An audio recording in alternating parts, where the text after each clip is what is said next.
BNP মহাসচিব মির্জা ফখরুল ইসলাম আলমগীর বুধবার বেলা 11টায় গুলশানের দলের চেয়ারপারসনের কার্যালয়ে সংবাদ সম্মেলনে বক্তব্য দেবেন। সংবাদ সম্মেলনে জুলাই ঘোষণাপত্র নিয়ে আনুষ্ঠানিক প্রতিক্রিয়া জানাবে বিএনপি। মঙ্গলবার দিনগত রাতে বিএনপি মিডিয়া সেলের সদস্য সাইরুল কবির খান এ তথ্য নিশ্চিত করেছেন। জানা যায়, সংবাদ সম্মেলনে জুলাই ঘোষণাপত্র এবং অন্তর্বর্তী সরকারের প্রধান উপদেষ্টা অধ্যাপক ডক্টর মোহাম্মদ ইউনূসের সম্প্রতি দেওয়া ভাষণ নিয়ে দলের আনুষ্ঠানিক প্রতিক্রিয়া জানানো হবে।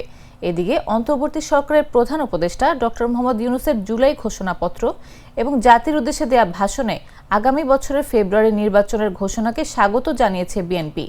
মঙ্গলবার রাত 9টায় গুলশানে বিএনপি চেয়ারপারসনের রাজনৈতিক কার্যালয়ের সামনে জুলাই ঘোষণাপত্র প্রধান উপদেষ্টা জাতির উদ্দেশ্যে দেওয়া ভাষণের প্রতিক্রিয়ায় বিএনপির স্থায়ী কমিটির সদস্য সালাউদ্দিন আহমদ এ প্রতিক্রিয়া ব্যক্ত করেন।